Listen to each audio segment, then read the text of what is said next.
படத்துல ட்விஸ்ட் இருக்குன்னு தான் நான் நினைச்சேன். ஆனா ட்விஸ்ட்ல தாங்க படமே இருக்கு. சிம்பிளா இந்த படத்தோட ஒன்லைன் சொல்ல போனா ஒரே ஒரு கொலை தாங்க. அந்த கொலையை யார் பண்ணாங்க? அதாவது வர்கீஸ்ன்ற ஒருத்தன் பரிமளா ஃபேமிலியை சேர்ந்த மதுன்ற பொண்ணை லவ் பண்றாரு. மதுவுக்கே சுத்தமா பிடிக்கல அந்த பையனை. அப்ப வீட்டாண்ட வந்து தகராறு பண்ணிட்டு இருக்க ஒரு நாள் அவங்க அப்பா உன்னை கொல்லாத விட மாட்டா அப்படி சொல்லிட்டு அந்த வீட்டுல இருக்கிறவங்க எல்லாருமே சொல்றாங்க. திடீர்னு பார்த்தா ஒரு நாள் வர்கீஸ் செத்து போயிருக்கான். இப்ப வர்கீஸை யார் கொலை பண்ணாங்க அப்படி சொல்லிட்டு அவங்க ஃபேமிலிக்குள்ளே ஒரு குழப்பம். ஒருவேளை அம்மா கொலை பண்ணிருப்பாங்களா, இல்ல அப்பா கொலை பண்ணிருப்பாங்களா, இல்ல அக்கா கொலை பண்ணிருப்பாளா அப்படி சொல்லிட்டு மதுவுக்கு பயங்கரமான சந்தேகம். இப்ப வர்கீஸை யார் கொலை பண்ணது, எதுக்காக கொலை பண்ணாங்க, வர்கீஸோட கொலையை இன்வெஸ்டிகேஷன் பண்ணி கண்டுபிடிச்சாங்களா இல்லையா அப்படி சொல்றதா இந்த படத்தோட மீதி கதையே. குறிப்பா சொல்ல போனா இந்த படம் பாபநாச படத்துக்கே டஃப் கொடுத்துட்டாங்கன்னா சொல்ல முடியும். பாபநாச படம் ஒரு இன்ட்ரெஸ்டிங்கான ஃபேக்ட். அடுத்தது என்ன அப்படின்ற கான்செப்டோட கூட்டிட்டு போயிருப்பாங்க. அதே சேம் கான்செப்ட் தான் இது. ஆனா நம்மள குலுங்கி சிரிக்க வச்சு பயங்கரமா என்டர்டைன்மெண்ட் பண்ணி இந்த கதையிலும் பல திருப்பத்தியும் பல ட்விஸ்டுகளையும் வச்சு இவங்க தான் இதை பண்ணாங்களா அப்படி சொல்லிட்டு நமக்குள்ளே பல குழப்பத்தை உருவாக்கி இருக்காங்க. வர்கீஸோட கொலை தான் இந்த படத்தோட கான்செப்ட். சரி வாங்க படத்தோட முழு கதைக்குள்ள போலாம். அதுக்கு முன்னாடி நம்ம சேனலை சப்ஸ்கிரைப் பண்ணாதா சப்ஸ்கிரைப் பண்ணிடுங்க. பக்கத்துல இருக்க பெல் பட்டனையும் பிரஸ் பண்ணிடுங்க. கமெண்ட் செக்ஷன்ல ஐ பண்ற ஒரு ஆப்ஷன் இருக்கும், அதையும் பிரஸ் பண்ணிட்டீங்கன்னா நம்மள சப்ஸ்கிரைப் பண்ணாத இருக்கிற நண்பர்களுக்கு இந்த வீடியோ போயிட்டு ரீச் ஆகலாம். படத்தோட ஆரம்பத்திலே ஒரு ட்விஸ்ட். அது என்னடான்னு பாத்தீங்கன்னா பரிமளோட ஃபேமிலி தான் ட்விஸ்ட். நீங்க எல்லாருமே நினைச்சது பரிமளா அப்படின்ற கேரக்டர் கண்டிப்பா நம்ம ஊர்வசியா தான் இருக்கும் அப்படி சொல்லி நினைச்சிருப்பீங்க. ஏன் நானே கூட நினைச்சுதான் போயிட்டு தியேட்டர்ல உட்கார்ந்தேன். ஆனா அங்க போனாதான் தெரிய வருது பரிமளா பேர்ல இருக்கிற கேரக்டர் நம்ம ஊர்வசி இல்ல, நம்ம ஜெயராம். கேட்கவே பயங்கர சிரிப்பா இருக்குல்ல? ஆமாங்க, நம்ம ஜெயராமோட பேர் தான் பரிமளா. பாட்டியோட ஞாபகார்த்தமா இருக்கணும் அப்படின்றதுக்காக நம்ம ஜெயராமோட அப்பா நம்ம ஜெயராமுக்கு அவங்க அம்மாவோட பேரை பரிமளானே வச்சிடறாரு. நம்ம ஜெயராமுக்கு பரிமளான்னு பேரு. ஆனா நம்ம ஊர்வசிக்கு என்ன பேருன்னு பாத்தீங்கன்னா சுதந்திரம். சுதந்திர தினத்துல பிறந்ததால அவங்களுக்கு சுதந்திரம்னு பேரு. இப்ப நம்ம பரிமளாவுக்கும் சுதந்திரத்துக்கும் ரெண்டு அழகான பொண்ணுங்க. பெரிய பொண்ணு பேரு பராசக்தி, சின்ன பொண்ணு பேரு மதுமிதா. படத்தோட கேரக்டர் பேரே ரொம்ப டிஃபரெண்டா இருக்குல்ல? படத்தோட கான்செப்டும் பயங்கர என்டர்டைன்மெண்டா இருக்கும். போக போக நீங்களே இந்த கதையை கேட்கும் போது ரொம்ப ரசிச்சு கேட்பாங்கன்னு நான் நம்புறேன். இப்ப நம்ம பரிமளா குடும்பத்தை பத்தி சொல்ல போனா ரொம்ப கஞ்சத்தனமான ஃபேமிலிங்க. பாபநாச படத்தோட கஞ்சத்தை இந்த பரிமளா ஃபேமிலி மிஞ்சிட்டாங்கன்னு தான் சொல்ல முடியும். அந்த அளவு 10 ரூபாய் செலவு பண்றது ஏன் 2 ரூபாய் செலவு பண்றதுக்கும் மேலையும் கீழையும் பாப்பாரு நம்ம பரிமளா. சரி அப்படி என்னதான் வேலை செய்யறாருன்னு பார்த்தா நம்ம பரிமளா வந்து IAS IPS படிக்கிறவங்களோட கோச்சிங் டீச்சரா வேலை செஞ்சுட்டு வந்துட்டு இருக்காரு. சுதந்திரம் ஹவுஸ் ஒய்ஃப். 2 பொண்ணுங்களும் காலேஜ் படிச்சுட்டு வந்துட்டு இருக்காங்க. இந்த ஃபேமிலி இருக்கிறது என்னவோ வாடகை வீட்டில் தான். இந்த ஃபேமிலியோட ஹவுஸ் ஓனர் வேற யாருமே இல்ல, நம்ம யோகி பாபு தான். இவங்க கிட்ட வாடகையும் கரண்ட் பில்லும் வாங்குறதுக்குள்ள இவரு படாத பாடு பட்டுறாரு. அது மட்டும் இல்லாத இவங்க வழக்கமா பண்ற தப்பு என்னடான்னு பாத்தீங்கன்னா எப்பயுமே மோட்டர் போட்டு விட்டுருவாங்க, அதை ஆஃப் பண்ண மறந்துடுவாங்க. அதுலயும் குறிப்பா நம்ம பராசக்தி அதாவது பெரிய பொண்ணு இருக்காங்க பாத்தியா, அவங்க தான் இந்த வழக்கமான வேலையை செய்யறது. அக்கா தங்கச்சி இவங்களை பத்தி சொல்ல போனா 2 பேருமே காலேஜ் படிச்சுட்டு வந்துட்டு இருக்காங்க. வீட்டுக்குள்ள பார்த்தா இவங்க பயங்கரமான ஒரு எதிரி. ஒருத்தருக்கு ஒருத்தர் சுத்தமா ஆகவே ஆகாது. எப்ப பாரு சண்டை தான். இதை பார்த்த பரிமளா ஒரே ஒரு அட்வைஸ் தான் பண்றாரு. ஏமா நீங்க சாதாரணமா சண்டை போட்டுட்டுங்க, வாய் பேச்சுல வேணாம், நீ அருவமனை எடுத்துக்கோ, நீ கத்தி எடுத்துக்கோ. 2 பேரும் ரோட்ல நின்று சண்டை போட்டு ஒருத்தருக்கு ஒருத்தர் வெட்டிட்டு செத்து போயிடுங்க, அப்பயாவது நான் நிம்மதியா இருப்பேன் அப்படின்ற மாதிரி அவங்க அப்பாவும் சொல்லிட்டு வந்துட்டு இருக்காரு. சின்ன சின்ன குடும்பம் தெவிட்டாத குடும்பம் அப்படி சொல்லுவோம் பாத்தியா, அந்த போல சண்டை போடுற குடும்பம் தான் இந்த பரிமளா ஃபேமிலி. ஒரு சாப்பாடு செய்யறதுல கூட இந்த வீட்டுல ஒரே ஆர்குமெண்ட் தான். அதுவும் சாப்பாடு செய்யறதுல கூட அவங்க அம்மா அதாவது நம்ம சுதந்திரம் ட்ரிக்கா மூவ் பண்ணுவாங்க அந்த ஃபேமிலிய. எப்படின்னா எல்லாருக்கும் 9 மணிக்கு சாப்பாடு வேணுமா, 8:30க்கு சாப்பாடு வேணுமா, இல்ல 8 மணிக்கு சாப்பாடு வேணுமா அப்படி சொல்லி கேட்பாங்க. இது என்னடா புதுசா இருக்கு அப்படின்னு தான் நினைக்கிறேங்க. அங்கதான் சின்னதா ஒரு ட்விஸ்ட். என்னடான்னு பாத்தீங்கன்னா 9 மணிக்கு சாப்பாடு வேணும்னா நான் மட்டும் தான் சமைக்கணும். அதுவே 8:30க்கு சாப்பாடு வேணும்னா யாராவது 2 பேர் எனக்கு ஹெல்ப் பண்ணா போதும். அதே 8 மணிக்கு உங்களுக்கு சாப்பாடு வேணும்னா நீங்க எல்லாருமா சேர்ந்து எனக்கு ஹெல்ப் பண்ணுங்கன்னா நம்ம எல்லாருமே ஒண்ணா உட்காந்து சாப்பிடலாம் அப்படின்னு சொல்லிட்டு ஒரு கான்செப்ட உள்ள கொண்டு வராங்க. அதுக்கப்புறம் எல்லாரும் சம்மதிச்சு எல்லாரும் வேலை செஞ்சு 8 மணிக்கே சாப்பிட்டு வந்துட்டு இருக்காங்க. சோ இப்படி இவங்களுடைய அன்றாட வாழ்க்கை ரொம்ப சந்தோஷமா ரொம்ப சுமூகமா தான் போயிட்டு இருக்கு. கஞ்சத்தனமா இருந்தாலும் இவங்களுடைய வாழ்க்கையில சந்தோஷம் என்னைக்கு குறைஞ்சது இல்ல. ஒரு குடும்பத்துக்குள்ள அப்பா அம்மா பிள்ளைங்கன்னு சொல்லி இல்லாம ஒரு ஃப்ரெண்ட்ஷிப்பா இவங்க பழகிட்டு வந்துட்டு இருக்காங்க. ஒரு குடும்பத்துல பிரச்சனை இல்ல அந்த படத்தோடைய கதைக்கே ஆகாது. அப்படின்னா ஒரு குடும்பத்துல பிரச்சனை வரணும். அந்த பிரச்சனையை கொண்டு வரவர் தான் இந்த படத்தோடைய வில்லனான வர்கீஸ். சோ இந்த வர்கீஸ் வேற யாருமே இல்ல, நம்ம சாண்டி மாஸ்டர் தான். இதுக்கப்புறம் தாங்க படத்தோடைய முக்கியமான கான்செப்ட் ஸ்டார்ட் ஆக போகுது. அது என்னடான்னு பாத்தீங்கன்னா நம்ம வர்கீஸ் இருக்காரு பாத்தியா, நம்ம பரிமளா குடும்பத்தோட 2வது பொண்ணு மதுமிதா இருக்காங்க பாத்தியா, அவங்கள ஒன் சைடா லவ் பண்ணிட்டு வந்துட்டு இருக்காரு நம்ம வர்கீஸ். வர்கீஸ பத்தி சொல்ல போனா அவர் ஒரு ட்ரக் டீலர். அது மட்டும் இல்லாத பெரிய ரவுடியும் கூட. ஏரியால ஒரு பேரை கேட்டாலே போதும் நடுங்காத ஆளுங்களே இல்ல. சின்ன வயசுலயே அவங்க அப்பாவை போட்டாங்க. அதுக்கு பழி வாங்குற விதமா வர்கீஸ் என்ன பண்றாருன்னா வளர்ந்து வந்ததுக்கு அப்புறம் அவனை போட்டு தள்ளிட்டாரு. அவர் மேல கிட்டத்தட்ட 20-30 கொலை கேஸ் இருக்கு. அதெல்லாம் தாண்டி சின்ன சின்ன பசங்களுக்கு எல்லாமே ட்ரக் சப்ளை பண்ணிட்டு வந்துட்டு இருக்காரு. வர்கீஸ பத்தி சொல்ல போனா இது மட்டும் தான். சோ மதுமிதாக்கு சுத்தமா பிடிக்க வேலை வர்கீஸ். ஆனா உன்னையதான் நான் கல்யாணம் பண்ணிப்பேன் அப்படி சொல்லிட்டு நம்ம வர்கீஸ் மதுமிதா பின்னாடியே சுத்திக்கிட்டும் அவளை டார்ச்சர் பண்ணிட்டு இருந்துட்டு இருக்காரு. சோ இது ஒரு நாள் அவங்க அப்பா கண்ணுக்கு தெரிய வர ஒரு நாள் அவனை எப்படியாவது கூட்டு விசாரிக்கலாம் தான் யோசிக்கிறாரு. ஆனா திடீர்னு பார்த்தா வர்கீஸ் டைரக்டா நம்ம பரிமளா வீட்டுக்கே வந்து நம்ம மதுமிதாவை டார்ச்சர் பண்ணிட்டு வந்துட்டு இருக்காரு. இதெல்லாம் சரியில்லை தம்பி, நீ இங்க இருந்து போயிடு அப்படி சொல்லிட்டு நம்ம பரிமளாவும் வர்கீஸ பார்த்து ரொம்ப சாஃப்டா தான் மிரட்டிட்டு வந்துட்டு இருக்காரு. ஆனா அது எல்லாமே வர்கீஸ் கேட்கற மாதிரி தெரியல. இவங்க என்னவோ ஒரு ஐயர் ஃபேமிலி சேர்ந்த மாதிரி. சோ யாரு பிரச்சனைக்கும் போக கூடாது, யாருடைய வம்புக்கும் போக கூடாது. நம்ம உண்டு நம்ம குடும்பம் உண்டு. ஏற்கனவே நம்ம வாடகை வீட்டுல இருக்கோம். சோ இதனால எதனாவது பிரச்சனை வந்துச்சுன்னா இந்த வீடு கூட நமக்கு கிடைக்காது, நம்ம யோகி பாபா நம்மள துரத்தி விடுவான் அப்படி சொல்லிட்டு ரொம்ப சாஃப்டா தான் பேசிட்டு வந்துட்டு இருக்காரு நம்ம வர்கீஸ் கிட்ட. ஆனா கிடுகிடுன்னு வர நம்ம பராசக்தி இருக்காங்க பாத்தியா, அவங்க சாதாரணமான ஆள் இல்ல. யாரா அவன் புதுசா வீட்டு முன்னாடி வந்து சவுண்ட் போட்டுட்டு இருக்கான் அப்படி சொல்லிட்டு அந்த சவுண்ட கேட்டபடியே உள்ள போறாங்க. அப்பதான் அவங்களுக்கே விஷயம் தெரிய வந்து மதுமிதாவை இவன் ஒன் சைடா லவ் பண்றான் அப்படி சொல்லிட்டு வீட்டுக்குள்ள போயிட்டு ஹேண்ட் பேக்கை வச்சுட்டு வெளியே வந்து ஒரு பொண்ணா வரல, ஒரு ரவுடியா வராங்க. சும்மா நைட்டிய வரிஞ்சு கட்டிக்கிட்டு என் வீட்டு முன்னாடி வந்து ஏன் அப்பனே எதிர்த்து பேசுறாடா அப்படி சொல்லிட்டு வர்கீஸ ஒரே குத்து மூஞ்சிலே. சும்மா வர்கீஸ் கதி கலங்கி போயிடுறாரு. இவன் பொண்ணா இல்ல ராஜேஷா அப்படி சொல்லிட்டு அந்த தெருவுல இருக்கிறவங்க எல்லாருமே பயங்கரமா ஷாக் ஆகி நிக்கிறாங்க. ஏன் நம்ம ஹவுஸ் ஓனர் யோகி பாபே பயங்கரமா ஷாக் ஆகி நிக்கிறாரு. இதுக்கு அவன் அப்பனே பரவாயில்லையே, அப்பனே சாப்பிட்டா தான் பேசிட்டு இருந்தா இவன் ரொம்ப வைலண்டா ட்ரீட்மெண்ட் பண்றாளே அப்படி சொல்லிட்டு எல்லாருமே ஷாக் ஆகி நிக்கிறாங்க. இதுக்கப்புறம் நீங்க இருந்தானா இங்க நடக்கிறதே வேறடா அப்படின்ற மாதிரிலாம் நம்ம பராசக்தியும் நம்ம வர்கீஸ மிரட்டி அமிச்சிடறா. ஓ என் மேலே கை வச்சுல என் ஏரியா பக்கம் வராதே போயிடுவா, என்னைக்கா இருந்தாலும் மதுமிதா எனக்கு தான், உன்னை நான் சும்மா விட மாட்டேன், மதுமிதாவும் நான் சும்மா விட மாட்டேன் அப்படி சொல்லிட்டு அந்த இடத்துல மிரட்டிட்டு போயிடுறான் அவன். சோ வீட்டுக்குள்ள வந்த நம்ம பரிமளா ஃபேமிலி அப்பா அம்மா புள்ள எல்லாருமே பேச ஆரம்பிக்கிறாங்க. இவனால நமக்கு இனி பிரச்சனை தான். சோ இந்த பிரச்சனையை முடிவுக்கு கொண்டு வரணும், இதுக்கு ஏதாவது சொல்யூஷன் இருக்கா அப்படின்ற மாதிரிலாம் நம்ம மதுமிதா அப்பாவை பார்த்து கேக்குறாங்க. அதுக்கு நம்ம பரிமளாவும் பொண்ணை பார்த்து மதுமிதா நீ வர்கீஸ லவ் பண்றியாமா அப்படின்ற மாதிரிலாம் கேக்குறாரு. பா அவனை போய் யாருன்னா லவ் பண்ணுவாங்களா, அவனும் அவன் ஆளும் அவன் தலையும் அவன் முடியும் அவனை பார்த்தாலே எனக்கு பிடிக்கலப்பா. அவன் காலேஜ் போகும்போது வரும்போது எல்லாமே என்ன குடைச்சல் கொடுத்துட்டே இருக்கான்பா, பேசாம போலீஸ்ல போயிட்டு கம்ப்ளைண்ட் கொடுத்துடலாமா அப்படின்ற மாதிரிலாம் சொல்றாங்க. இல்ல போலீஸ் அப்படி இப்படின்னு போனா இவன் பெரிய கையே நமக்கு தான் பிரச்சனை, இவனை வேற ஏதாவது பண்ணி ஆகணும் அப்படி சொல்லிட்டு நம்ம பரிமளாவும் யோசிக்கிறாரு. அதாவது நம்ம மதுவோடைய அப்பா. ஆமா ஆமா இவனை ஏதாவது பண்ணணும் அப்படி சொல்லிட்டு நம்ம சுதந்திரமும் சொல்றாங்க. இன்னொரு சைடு பார்த்தா நம்ம பராசக்தி இருக்காங்க பாத்தியா அக்கா, ஏன்னா ஏதாவது பண்றதா இல்ல இவனை கொலையே பண்ணிடலாம் அப்படி சொல்றாங்க. கொலை பண்ணிடலாமா அப்படி சொல்லிட்டு நம்ம பரிமளாவும் கேக்குறாங்க. உடனே நம்ம சுதந்திரமும் எனக்கு வர ஆத்திரத்துக்கு அவனை கொலை பண்ணணும் தான் எனக்கும் தோணுது அப்படின்ற மாதிரி எல்லாம் பேசுறாங்க. சோ இந்த 4 பேருமே வீட்டுக்குள்ள இருந்து வர்கீஸ பத்தி அவனை கொலை பண்ணலாம் அப்படின்ற மாதிரி எல்லாம் பேசிட்டு அன்னைக்கு நைட்டு தூங்கிடுறாங்க. கட் பண்ணா விடிஞ்சா தீபாவளி. எல்லாருமே பட்டாசு வெடிச்சு சந்தோஷமா தான் என்ஜாய் பண்ணிட்டு வந்துட்டு இருக்காங்க. நம்ம அப்பாவும் பட்டாசு வாங்கிட்டு வருவாங்க அப்படி சொல்லிட்டு நம்ம மதுமிதாவும் பராசக்தியும் வெயிட் பண்ணிட்டு இருக்காங்க. ஆனா அப்பா பட்டாசு பொட்டி எல்லாம் வாங்கி கொடுக்காம 1/4 கிலோ ஸ்வீட் பொட்டி மட்டும் தான் வாங்கி வந்து கொடுக்குறாரு. ஏன்பா ஒரு 1000 ரூபாய் செலவு பண்ணி ஒரு பட்டாசு பொட்டி வாங்கி வந்து கொடுத்துதான் நாங்க சந்தோஷமா வெடிச்சிருப்போம் அப்படின்ற மாதிரிலாம் அவங்க கேட்க அதுக்கு ஒரு கதையை சொல்றாரு நம்ம பரிமளா. அது என்னடான்னு பாத்தீங்கன்னா இப்ப நம்ம 1000 ரூபாய் கொடுத்து ஒரு பட்டாசை வாங்கி வெடிச்சுன்னா அது வேஸ்டா தான் போகும். அதுவே இந்த 1/4 கிலோ ஸ்வீட் எடுத்துட்டு போயிட்டு மொட்டை மாடியில வச்சுக்கிட்டு மத்தவங்க வெடிக்கிற பட்டாசை நம்ம பார்த்துட்டு இருந்தா அதை நம்மளே வெடிக்கிற மாதிரி கற்பனை பண்ணிட்டு அந்த ஸ்வீட்டை சாப்பிட்டா எப்படி இருக்குன்னு சொல்லி நினைச்சு பாருங்க. அப்படின்ற மாதிரி எல்லாம் பேசி கன்வின்ஸ் பண்ணிட்டு அந்த ஸ்வீட் டப்பாவை தூக்கிட்டு மொட்டை மாடிக்கு போயிடுறாங்க. அங்க வெடிக்கிற பட்டாசுமே பார்த்து ஸ்டேட்டஸும் ஸ்டோரியும் போடுறதுக்கு போட்டோ தான் எடுமா அப்படின்ற மாதிரி பொண்ணு கிட்ட சொல்றாரு. இப்ப பாருங்க நம்ம பணத்தை செலவு பண்ணாவே கிட்டத்தட்ட 20,000 ரூபாய்க்கு மேல பட்டாசு வெடிச்சிருக்கோம், நல்லா இருக்குல்ல அப்படின்ற மாதிரி சொல்றாரு. பா நீங்க கஞ்சன் எனக்கு தெரியும், ஆனா இந்த அளவு கஞ்சன் எனக்கு தெரியாது, உங்களை நினைச்சாலே எனக்கு கோவமா வருது அப்படின்ற மாதிரிலாம் பசங்க பேச அவங்க அம்மா அதுக்கு மேல அவங்க அப்பா திட்ட ஆரம்பிக்கிறாங்க. சரி சரி பட்டாசு வெடிச்சது போதும், நம்ம கோயிலுக்கு போயிட்டு வரலாம் அப்படின்னு சொல்லிட்டு ஃபேமிலியா கோயிலுக்கு போயிட்டு வராங்க. வரும்போது பார்த்தா ரோட்ல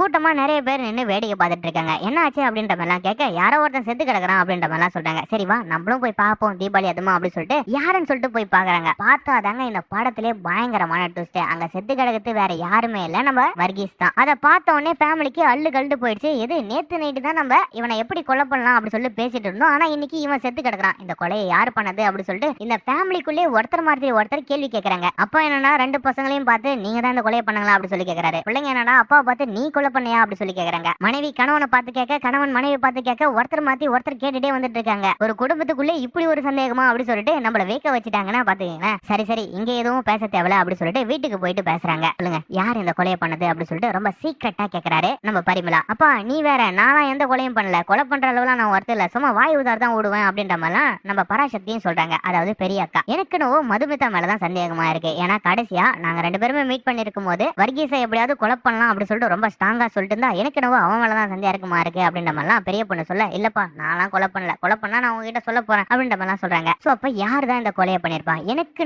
உங்க அம்மா மேலதான் சந்தேகமா இருக்கு. நம்ம நேத்திக்கு கோயில் போயிட்டு வரும்போது உங்க அம்மாவுடைய அண்ணன் இந்த ரோட கிராஸ் பண்றதை நான் பார்த்தேன். இது மாமா சென்னைக்கு வந்தாரா அப்படின்ற மாதிரிலாம் பசங்க கேட்க, ஆமா நேத்து உங்க அம்மாவுடைய தம்பியை நான் பார்த்தேன், அவன் தான், ஆனா அவன் கூட வேற யாரோ ஒருத்தன் இருந்தான், அது யாருன்னு எனக்கு தெரியல அப்படின்ற மாதிரிலாம் நம்ம பரிமளாவும் அவங்க பசங்க கிட்ட சொல்லிட்டு வந்துட்டு இருக்காரு. சரி சுதந்திரம் நீ ஏதாவது இந்த கொலை பண்ணியா, உன் தம்பியை வச்சு எதுனா பண்ணியா அப்படின்ற மாதிரிலாம் கேக்குறாங்க. அப்பாப்பா அச்சோ கொலையா, அதெல்லாம் நான் பண்ணுவேனா, அவ்வளவு தைரியம்லாம் எனக்கு இல்ல, சும்மா என்கிட்ட கேட்கணும்னு நீ எல்லாம் கேட்காத அப்படின்ற மாதிரிலாம் அவங்களும் சமாளிச்சிடுறாங்க. சோ இப்படியே இந்த கொலையை யார் தான் பண்ணிருக்காங்க அப்படி சொல்லிட்டு தெரியாம இவங்களுக்குள்ளே ஒரு குழப்பம். கட் பண்ணா இந்த சைடு வர்கீஸோட அம்மாவை தான் காட்டுறாங்க. வர்கீஸோட அம்மா பெரிய ஒரு ரவுடி. என் பிள்ளைய யார் கொலை பண்ணிருப்பாங்கன்னு நான் கொஞ்ச நாள்ல கண்டுபிடிக்காத விட மாட்டேன் அப்படி சொல்லிட்டு அவங்க ஒரு சைடு போலீஸ் ஸ்டேஷன் அப்படி சொல்லிட்டு அலைஞ்சிட்டு வந்துட்டு இருக்காங்க. சோ இன்னொரு சைடு பார்த்தா இந்த படத்தோட முக்கியமான ஒரு கேரக்டர் தான் காட்டுறாங்க. வேற யாரு மேல நம்ம மிஸ்கின் தான். மிஸ்கின் இந்த படத்துல ஒரு இன்ஸ்பெக்டர். இந்த கொலையை அதாவது வர்கீஸோடைய கொலையை கண்டுபிடிக்கிறவரே நம்ம மிஸ்கின் மிஸ்கின் தான். சோ வர்கீஸோட கொலையை கண்டுபிடிக்கிறதுக்காக இன்வெஸ்டிகேஷன் ஸ்டார்ட் பண்றாரு. அவங்க கூட யார் யார் பழகி இருக்காங்க, என்ன ஏது அப்படின்னு சொல்லிட்டு ஃபர்ஸ்ட் விசாரிக்கிறாரு. அப்பதான் வர்கீஸோட ஃப்ரெண்ட்ஸ் எல்லாமே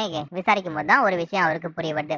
வர்கீஸ் யாரு, வர்கீஸ் என்ன தொழில் பண்றான், அவனுக்கு பின்னாடி இருக்கிற மாஃபியா பத்தி எல்லாம் தெரிஞ்சுக்கிறாரு. அப்பதான் ஒரு விஷயம் புரிய வருது அவருக்கு, வர்கீஸ் ஒரு ட்ரக் டீலர் அப்படி சொல்லிட்டு. ஒரு சைடு பார்த்தா இன்ஸ்பெக்டர் மிஸ்கின் வந்து இந்த கேஸை இன்வெஸ்டிகேஷன் பண்ணி யார் கொலை பண்ணிருக்காங்க அப்படி சொல்லிட்டு தேடிட்டு வந்துட்டு இருக்காரு. இன்னொரு சைடு பார்த்தா இந்த கொலையை யார் பண்ணாங்கன்னே தெரியாம அந்த குடும்பம் முடிச்சிட்டு வந்துட்டு இருக்கு. ஏன் அந்த குடும்பத்துல இருக்கிறவங்களே ஒருத்தர் கொலை பண்ணிட்டு இருக்கலாம் அப்படி சொல்லிட்டு திருன்னு முடிச்சிட்டு வந்துட்டு இருக்காங்க. சரி, இன்னைக்கு இதுக்கு ஒரு முடிவுக்கு வந்துடணும் அப்படின்ற மாதிரிலாம் அன்னைக்கு நைட்டு பரிமளா என்ன பண்றாருன்னா குடும்பத்தை ஒரு இடத்துல உட்கார வச்சு சொல்லுங்க இந்த கொலையை யார் பண்ணது அப்படின்னு சொல்லிட்டு ரொம்ப டீட்டெயிலா விசாரிக்க ஆரம்பிக்கிறாரு. ஃபர்ஸ்ட் பரிமளா மதுமிதால இருந்து ஸ்டார்ட் பண்றாரு. சொல்லு, வர்கீசன் நீ தான் கொலை பண்ணியா, உனக்கும் வர்கீஸுக்கும் என்ன ரிலேஷன்ஷிப் அப்படின்ற மாதிரி கேட்கிறாரு. பா, எங்களுக்கு எந்த ரிலேஷன்ஷிப் இல்ல, அவன் தான் என் பின்னாடி லவ் பண்றேன்னு தெரிஞ்சிட்டு இருக்கான், மத்தபடி எனக்கு எதுவும் தெரியாது. அன்னைக்கு கோவத்துல அவனை கொலை பண்றேன்னு சொன்னேன், ஆனா கொலை பண்ற அளவுலாம் எனக்கு தைரியம் இல்லப்பா அப்படின்ற மாதிரி சொல்றாங்க. ரெண்டாவது பராசக்தி அக்கா, அன்னைக்கு உன் மூஞ்சில ஆசிட் அடிச்சதுக்கு அப்புறம் அவனை நீ போயிட்டு பாத்தியா இல்லையா அப்படின்ற மாதிரி கேக்குறாங்க. பா, நான் அவனை எதுவுமே பார்க்கல, நான் கொலை பண்ணல, அவனுக்கு எனக்கு எந்த சம்பந்தம் இல்ல அப்படி சொல்லிடுறாங்க. சோ அடுத்ததா இருக்குது நம்ம சுதந்திரன் தான். நீ ஏதாவது உங்க அண்ணனை வச்சு இந்த போல டார்ச்சர் பண்றான்னு சொல்லிட்டு வர்கீஸை போட்டு தள்ளேன் அப்படின்ற மாதிரி கேக்குறாங்க. அச்சோ, அப்படிலாம் நான் எதுவும் பண்ணல அப்படி சொல்றாங்க. அது அப்படி பண்ணலாம், எதுக்காக உங்க அண்ணன் இங்க சென்னைக்கு வந்தான் அப்படின்ற மாதிரி கேக்குறேன். தெரியல அவன் எதுக்கு வந்தான் அப்படின்ற மாதிரி அவங்கள சமாளிச்சிடறாங்க. சோ அப்பதான் நம்ம பரிமளா ஒரு விஷயத்த அந்த குடும்பத்துக்கு சொல்றாரு. ஏன்னா கடைசியா நம்ம வர்கீஸ் வந்து நம்ம வீட்டுக்கு தான் வந்து பேசியிருக்கான். சோ இந்த தெருவில் இருக்கிறவங்களே காட்டி கொடுத்துருவாங்க நம்ம தான் கொலை பண்ணோம் அப்படி சொல்லிட்டு. சோ போலீஸ் வந்து கேட்டாலும் எல்லாரும் ஒரே மாதிரி தான் பதில சொல்லணும், நான் இந்த கொலையை பண்ணுவேன் அப்படி சொல்லிட்டு. பாபநாசம் படம் பார்த்திருக்கீங்களா, அதே போலதான் சொல்லணும் அப்படின்ற மாதிரி சொல்றாரு. உடனே நம்ம சுதந்திரமும் பாபநாசம் படம் எனக்கு கொஞ்சம் கொஞ்சம் மறந்து போச்சு, நம்ம வேணா ஃபேமிலியா உட்காந்து திரும்பவும் பார்க்கலாமா அப்படின்ற மாதிரி கேக்குறாங்க.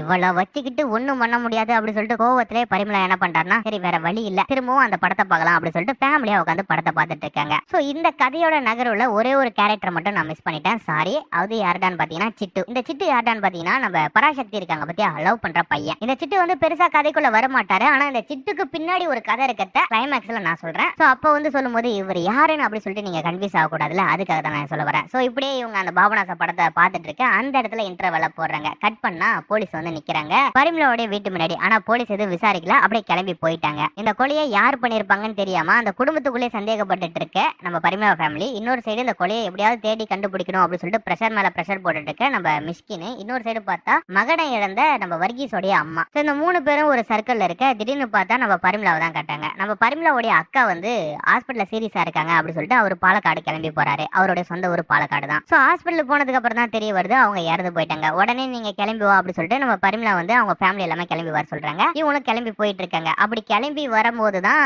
எல்லாருமே நம்ம பரிமளாவுக்கு பயங்கரமான ஒரு ட்விஸ்ட் கொடுக்குறாங்க. அது என்னன்னு பாத்தீங்கன்னா, நம்ம பரிமளாவுக்கு ஒரு தம்பி இருக்காரு, அவர் வேற யாருமே இல்ல, நம்ம சிங்கம்புலி தான். நம்ம சிங்கம்புலியும் நம்ம சுதந்திரத்தோட தம்பியும் சேர்ந்துகிட்டு தான் நம்ம வர்கீஸை கொலை பண்ணிருக்காங்க அப்படி சொல்லிட்டு ஒரு சின்னதா ஒரு ஷாக்க கொடுக்குறாங்க. இந்த ஷாக்க கேட்ட உடனே நம்ம பரிமளா பயங்கரமா நகைச்சு போயிடாரு. எது நீங்க தான் கொலை பண்ணாங்களா அப்படி சொல்லிட்டு. சரி, இந்த கொலை மேட்ரு அக்காவுக்கு தெரியுமா, அதாவது நம்ம சுதந்திரத்துக்கு தெரியுமா அப்படின்ற மாதிரி சிங்கம்புலியை பார்த்து கேட்கிறாரு. அக்கா சொல்லி தான் நான் இந்த கொலையை பண்ண அப்படி சொல்லிட்டு பயங்கரமா ஷாக் கொடுக்குறாரு. டேய் என்னடா சொல்றீங்க, என்னடா பண்ணி வச்சிருக்கீங்க அப்படின்ற மாதிரிலாம் கேட்க அப்பதான் மாமனும் மச்சானும் சேர்ந்து நம்ம பரிமளா கிட்ட ஒரு ஒண்ணுமே சொல்றாங்க. அதாவது அக்கா 2 நாளைக்கு முன்னாடி எனக்கு போன் பண்ணாங்க, வர்கீஸ்ன்றவன் பாப்பாவை தொந்தரவு பண்ணிட்டு இருக்கான்னு சொன்னாங்க. அதுக்காக தான் நாங்க ஊருக்கு கிளம்பி வந்தோம். இங்க வந்து அவனை மிரட்டலாம் தான் வந்தோம். திடீர்னு பார்த்தா அவன் என்ன அடிக்க, நான் அவனை அடிக்க அப்படி சொல்லிட்டு அந்த இடத்துல கைகலப்பா ஆயிடுச்சு. சோ அந்த கோவத்துல மச்சான் என்ன பண்ணாரு, அதாவது நம்ம சிங்கம்புலி என்ன பண்ணாரு, அவனை லைட்டா தட்டி விட்டாரு. அவன் போயிட்டு ஒரு கல்லு மேல மோதி மயங்கி கீழே விழுந்துட்டான். அந்த இடத்துல கல் இருக்குன்னு எங்களுக்கு எப்படி தெரியும், அதனால அந்த கல்லுல மயங்கி விழுந்தவன் செத்து போயிருக்கான். நான் இதுக்கு என்ன பண்ண முடியும் அப்படின்றவெல்லாம் சிம்பிளா முடிக்கிறாரு. இதை கேட்ட நம்ம பரிமளாவும் பயங்கரமா ஷாக் ஆகி நிக்கிறாங்க. ஒரு கொலையை பண்ணிட்டு அதை ஜாலியா என்டர்டைன்மெண்டா காமெடியா கதையை சொல்ற அப்படின்ற மாதிரி கேக்குறாரு. இருடா, அக்காவுடைய டெட் பாடியை எடுத்து முடிச்சுட்டு உங்களை வச்சுக்கிறேன்டா அப்படின்ற மாதிரி அக்காவுடைய சாங்கிய சம்பிரதாயம் எல்லாமே பண்ணிட்டு ஊர்ல இருந்து நீங்க எப்பதாயி கிளம்பி வருங்க அப்படின்ற மாதிரிலாம் நம்ம பரிமளாவும் அந்த ஃபேமிலியை கேட்டுட்டு வந்துட்டு இருக்காரு. ஆனா இவங்க அக்கா தானே செத்து போயிருக்காங்க, பெருசா ஏதோ செத்து போன மாதிரி செத்து போனவங்க திரும்ப வர போறாங்களா அப்படின்னு சொல்லிட்டு இவங்க ஆடி அசைஞ்சு பொறுமையா தான் அந்த இடத்துக்கே கிளம்பி போறாங்க. ஏன்னா நம்ம சுதந்திரத்துக்கு நம்ம பரிமளாவுடைய அக்கா சாவுக்கு போறதுக்கு உடன்பாடே இல்ல. ஏன்னா இவங்க 2 பெண் குழந்தையும் பிறந்ததை வந்து அவங்க பார்க்க கூட இல்ல. அதனாலே அவங்க குடும்பத்து மேல பெருசா வேண்டாம் வெறுப்பா தான் கிளம்பி போறாங்க. வீட்டெல்லாம் சாத்திட்டு கிளம்பி போறாங்க. இதை பார்த்த உடனே நம்ம யோகி பாபுவும் சந்தேகப்படுறாரு. ஒரு சைடு பார்த்தா வர்கீஸ் செத்து கிடக்குறான். 2 நாளைக்கு முன்னாடி தான் இவங்க கொலை பண்ணலாம் அப்படி சொல்லிட்டு பிளான் போட்டுட்டு இருந்தாங்க. ஆனா இன்னைக்கு செத்து கிடக்குறான். இன்னைக்கு பார்த்தா திடீர்னு குடும்பத்தோட சேர்ந்து வீட்டை பூட்டு போட்டுட்டு கிளம்புறாங்க. எனக்கு ரொம்ப சந்தேகமா இருக்குது அப்படி சொல்லி யோசிக்கிறாரு. யோசிச்சுட்டு இருக்க நேரத்துல அந்த இடத்துல நம்ம மிஸ்கின் வந்துடுறாரு போலீஸ் ஜிப்போட. இதுதான் பரிமளா குடும்பமா, இந்த குடும்பத்துல இருக்கிறவங்க எங்க அப்படின்ற மாதிரி நம்ம யோகி பாபு கிட்ட கேட்கிறாரு. ஏன் சார் எதனா தப்பு பண்ணிட்டாங்களா அப்படின்ற மாதிரி நம்ம மிஸ்கினை பார்த்து நம்ம யோகி பாபு கேட்கிறாரு. அவங்க தப்புலாம் பண்ணல, ஒரு 3 கொலை பண்ணிட்டாங்க. இது 3 கொலையா, இல்ல 2 கொலை. இது 2 கொலையா, இது 1 கொலை.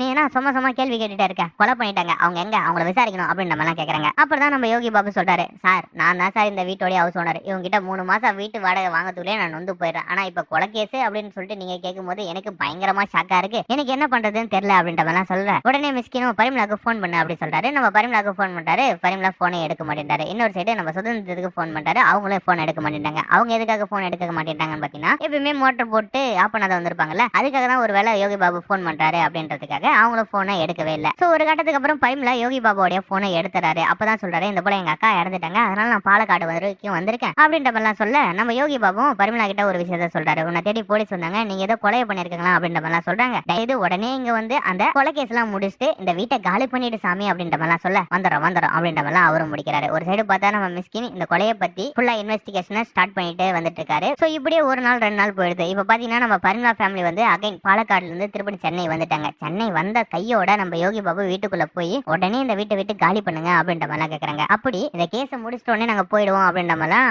பரிமளாவும் சொல்ல, இன்னொரு சைடு பார்த்தா நம்ம மிஸ்கின் பரிமளா குடும்பம் வந்ததை தெரிஞ்சு அவங்கள விசாரிக்கிறதுக்காக வந்துட்டு இருக்காங்க. இன்னொரு சைடு பார்த்தா வர்கீஸோடைய அம்மா இது அந்த மதுமிதா வந்துட்டாளா, அவளை விசாரிச்சாதான் என் பையனுடைய சாவுக்கு என்ன காரணம் ஏது காரணம் அப்படி சொல்லிட்டு தெரிய வரும் அப்படி சொல்லிட்டு அவங்களும் ஒரு சைடு வந்துட்டு இருக்காங்க. சோ இந்த நேரத்துல தாங்க இன்னொரு ஒரு திருப்பம் நடக்குது. அது என்னடான்னு பாத்தீங்கன்னா, நம்ம மதுமிதா காலேஜ் போயிட்டு இருக்காங்க. அப்படி காலேஜ் போகும்போது இப்ப வழியில வந்துட்டு இருக்காங்க பத்தியா நம்ம வர்கீஸோடைய அம்மா நம்ம மதுமிதாவை மடக்கி என் பையனை நீ தானே கொலை பண்ண அப்படின்ற மாதிரிலாம் பேசுறாங்க. அப்பதான் அவங்களும் ஒரு உண்மையை சொல்றாங்க, உங்க பையனை நான் கொலைலாம் பண்ணல, எனக்கும் உன் பையனுக்கும் எந்த சம்மந்தம் இல்ல, உங்க பையன் தான் என்ன லவ் பண்றேன்னு சொல்லிட்டு தெரிஞ்சுட்டு தான் அப்படின்ற மாதிரிலாம் சொல்ல, எது உன்னைய லவ் பண்ணானா அப்படின்ற மாதிரிலாம் நம்ம வர்கீஸோடைய ஃப்ரெண்டு அவங்க அம்மா கிட்டயும் நம்ம மதுமிதா கிட்டயும் ஒரு ஷாக்க கொடுக்குறாங்க. அதாவது வர்கீஸ் வந்து நம்ம மதுமிதாவை ஒரு சைட்ல தான் ஓடிட்டு வந்துட்டு இருக்காரு. உண்மையாலுமே வர்கீஸை லவ் பண்ணது யார்டான்னு பாத்தீங்கன்னா கோமதி அப்படி சொல்லிட்டு ஒரு பொண்ணு. இவங்க இப்பதான் புதுசா ஒரு கேரக்டரை உள்ள கொண்டு வராங்க. இந்த கோமதி தான் நம்ம வர்கீஸை லவ் பண்ணிட்டு இருக்காங்க, வர்கீஸும் நம்ம கோமதி தான் லவ் பண்ணிட்டு இருக்காங்க. ஆனா இவங்க 2 பேருக்குள்ள தகராறு வந்ததால இவங்க 2 பேருமே பிரிஞ்சு போயிட்டாங்க அப்படின்ற மாதிரிலாம் நம்ம வர்கீஸோடைய ஃப்ரெண்டு அவங்க அம்மா கிட்டயும் மதுமிதா கிட்டயும் சொல்றாங்க. இதை கேட்ட உடனே 2 பேருக்குமே பயங்கரமான ஷாக்கு. ஏன்னா நம்ம மதுமிதா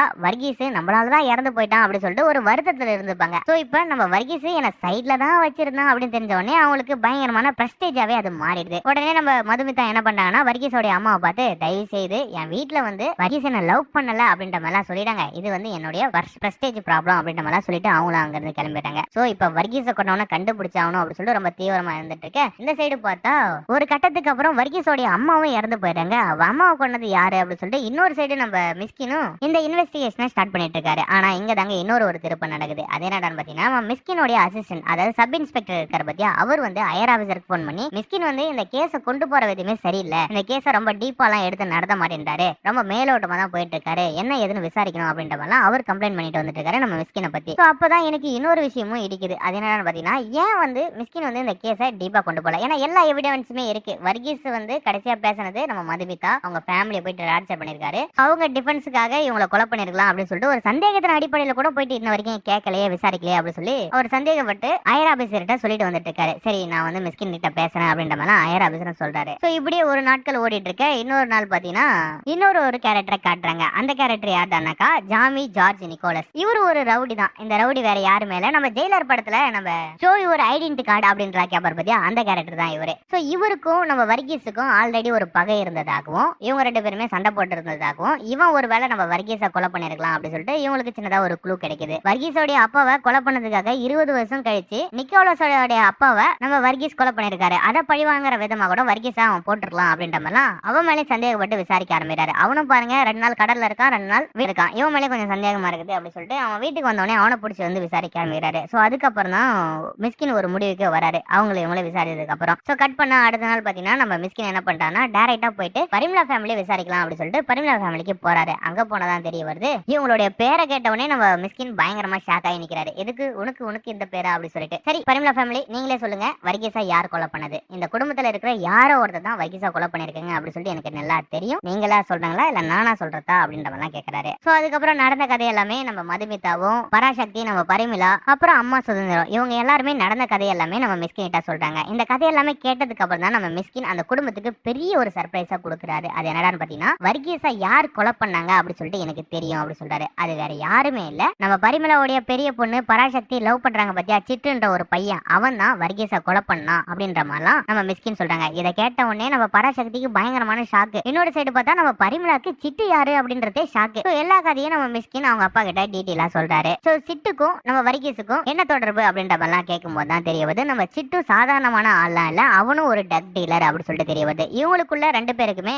ஒரு ஃப்ரெண்ட்ஷிப்பா தான் ஃபர்ஸ்ட் இந்த டக்ஸ் எல்லாமே சப்ளை பண்ணிட்டு வந்துட்டு இருக்காங்க, காலேஜ் ஸ்டூடெண்ட் மத்தபடி எல்லாருக்கும். ஆனா ஒரு கட்டத்துக்கு அப்புறம் இவங்களுக்குள்ள ஒரு சின்னதா சண்டை வந்ததால சோ அது பகையா மாறிடுச்சு. அது மட்டும் இல்லாத 25 கிலோ கொக்கைனை ஏமாத்திட்டான் அப்படின்றதுக்காக தான் சிட்டு வர்கீஸைய போட்டு தள்ளலாம் அப்படின்னு சொல்லிட்டு பயங்கரமான ஒரு ஷாக்கை கொடுக்குறாரு. அந்த 25 கிலோ கொக்கைன் எங்க இருக்குதுன்றது தான் இவ பெரிய டாஸ்கே. அந்த கொக்கைன் கிடைச்சு போயிடுச்சா இந்த கேஸ் வந்து ஒரு முடிவுக்கு வந்துரும் அப்படின்ற மாதிரி நம்ம மிஸ்கின் அந்த குடும்பத்திட்ட சொல்றாரு. சோ இத கேட்டதுக்கு அப்புறம் தான் அந்த குடும்பத்துக்கு உயிரே வருது. ஏன்னா இவ்வளவு நேரம் நம்ம பரிமளா நினைக்கிறது என்னன்னா சுதந்திரத்தோடைய அண்ணனும் இல்ல என் தம்பியும் சேர்ந்துதான் வர்கீஸை கொலை பண்ணிருக்காங்க அப்படின்னு சொல்லிட்டு நம்ம பரிமளாக்கு சந்தேகம். சுதந்திரத்துக்கு என்ன சந்தேகம்னா பரிமளா தான் தன்னுடைய பொண்ணை காப்பாற்றணும் அப்படின்றதுக்காக வர்கீஸை போட்டு தள்ளிருப்பானு அப்படின்னு சொல்லிட்டு ஒரு சந்தேகம். இன்னொரு சைடு பார்த்தா நம்ம மதுமிதா இருக்காங்க பத்தியா, அதாவது வர்கீஸ் லவ் பண்ண பொண்ணு, அந்த மதுமிதாவுக்கு என்ன சந்தேகம்னா நம்ம சிட்டு வச்சுதான் பராசக்தி வர்கீஸை கொலை பண்ணிருப்பான் அப்படின்னு சொல்லிட்டு அவங்களுக்கு ஒரு சந்தேகம். இன்னொரு சைடு நம்ம பராசக்திக்கு மதுமிதா தான் மாமனுங்களை வச்சு வர்கீஸை போட்டு தள்ளிரும் அப்படின்னு சொல்லிட்டு அவங்களுக்கு ஒரு சந்தேகம். அந்த சந்தேகத்துக்கு எல்லாத்துக்கும் அந்த குழப்பத்துக்கு எல்லாத்துக்கும் நம்ம மிஸ்கின் வந்து ஒரு தீர்வை கொடுத்துட்டாரு. சோ இப்ப இவன் தான் கொலை பண்ணா அப்படின்னு சொல்லிட்டு இந்த கொலை பண்ணது இங்க மேட்டர் இல்ல.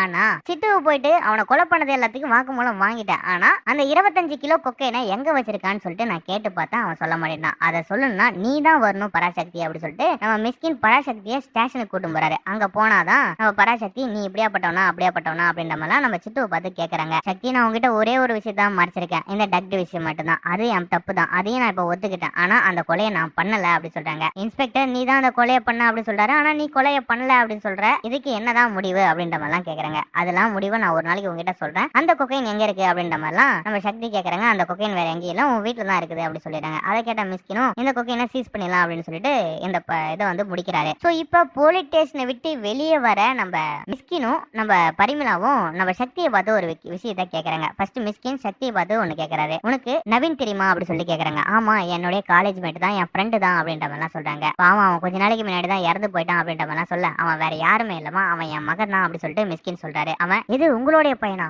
ஷாக் ஆகி நிக்கிறாங்க. இன்னொரு சைடு அந்த இடத்துல இருந்து வெளியே வந்ததுக்கு அப்புறம் தான் அப்பா நம்ம சக்தி கிட்ட இன்னொரு விஷயத்த சொல்றாங்க. அது என்னடான்னு பாத்தீங்கன்னா வர்கீஸை உண்மையாலுமே யார் கொலை பண்ணாங்க அப்படின்னு சொல்லிட்டு இப்பதாங்க இந்த கிளைமேக்ஸுக்கு இந்த படத்துக்கும் பயங்கரமான ஒரு ட்விஸ்ட் வரப்போகுது. அது என்னடான்னு பாத்தீங்கன்னா வர்கீஸை உண்மையாலுமே கொலை பண்ணது சிட்டு தான். ஆனா சிட்டு யார் சொல்லி கொலை பண்ணான்னு பாத்தீங்கன்னா நம்ம மிஸ்கின் சொல்லி தான். மிஸ்கின் வந்து இந்த ஊர்ல கஞ்சா போதைப் பொருள் எல்லாமே தடுக்கணும் அப்படின்னு சொல்லிட்டு ரொம்ப காலமா போராட்டு வந்துட்டு இருக்காரு. அப்படி நிறைய பேர் இறந்துகிட்ட அவரால் தாங்கிக்க முடியல. அந்த சூழ்நிலையில அவங்க பையனே ட்ரக்கால இறந்து போயிருக்கான் அப்படி சொல்லி தெரிஞ்சுக்கிட்டு ஹையர் ஆபீசர் கிட்ட இந்த விஷயத்த சொல்லியிருக்காரு. ஹையர் ஆபீஸும் பெருசா சப்போர்ட் பண்ற மாதிரி தெரியல. இது கட்சி ஆளுங்கெல்லாம் சேர்ந்துக்கிட்டு அந்த ட்ரக்கை இதுக்கப்புறமும் சப்ளை பண்ணிட்டு வந்துட்டு இருக்காங்க அப்படி சொல்லிட்டு தெரிய வருது. அதனால வர்கீஸ் எப்படியாவது பிடிக்கணும் அப்படி சொல்லி ட்ரை பண்றாரு. ஆனா ஒரு கட்டத்துக்கு அப்புறம் அவங்க பையனே இறந்துறாரு. சோ இவனை பிடிக்க கூடாது, இவனை எப்படியாவது கொலை பண்ணணும் தான் சொல்லி அவங்க பையன் இறந்ததுக்கு அப்புறம் நினைக்கிறாரு நம்ம மிஸ்கின். சோ இவனை நம்ம டைரக்டா கொலை பண்ண முடியாது, இதே போல ஒரு ட்ரக் டீலரை வச்சு இவனுக்குள்ள சண்டையை மூட்டி இவனை கொலை பண்ண வைக்கணும் அப்படி சொல்லி நினைக்கிறாரு. அப்போ சிட்டு ஒரு ட்ரக் டீலர் தான் தெரிஞ்சுக்கிட்டு அவனை வச்சு நம்ம வர்கீஸை போட்டு தள்ளிட்டாரு. சோ அதுக்கப்புறம் கொஞ்சம் கொஞ்சமா அந்த ட்ரக் மாஃபியா டோட்டலாவே நம்ம